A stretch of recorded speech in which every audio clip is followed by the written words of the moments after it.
the 5th century. Making use of some natural waterways en route, the 1,000-mile canal connected the large inland city of Beijing in the north with Hangzhou on the southern coast, and from there to the outside world. These monuments are powerful reminders of the skills of Chinese surveyors and engineers, but also of the tremendous amount of hard human labor their construction needed. The Chinese had invented the wheelbarrow, but laborers still had to dig, push, and build. The Chinese viewed the universe as a kind of living organism, in which forces connected everything. The fundamental force, or energy, was called qi. Two other basic forces were yin and yang. Yin, the female principle, was associated with darkness, clouds, and moisture. Yang, the male principle, with ideas of sunshine, heat, and warmth. Things are never either all yin or all yang. The two forces are always combined in various degrees. According to Chinese philosophy, each of us has some yin and some yang, and the exact combination affects who we are and how we behave. The Chinese believed that the universe was made up of 5 elements: water, metal, wood, fire, and earth. These elements were not simply the ordinary water or fire that we see around us, but principles that went together to compose the world and the heavens. Each had different characteristics, of course, but also interlocking powers, much like transformer toys. For example, wood could overcome earth, a wooden spade can dig it, metal could chisel wood, fire could melt metal, water could extinguish fire, and earth could dam water. Think of the game paper, scissors, stone, actually invented in China. These elements, combined with the forces of yin and yang, produce the cyclical rhythms of time and nature, the seasons, cycles of birth and death, and the movements of the sun, stars, and planets. Since everything is made up of these elements and forces, everything is in some sense alive and joined. So a notion of the atom as a basic unit of matter never developed in China. Nor did natural philosophers there think that they had to express everything with numbers in order for it to be scientific.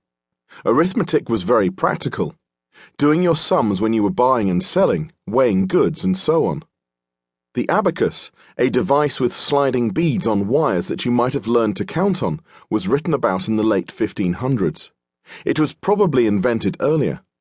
An abacus speeds up counting, as well as addition, subtraction, multiplication, and division. Numbers were also used to calculate the length of the days and years. As early as 1400 BC, the Chinese knew that the year is 365 1/4 days long, and, like most early civilizations, they used the moon to calculate the months. As with all ancient peoples, the Chinese measured a year as being the length of time it took for the sun to return to its starting point in the sky.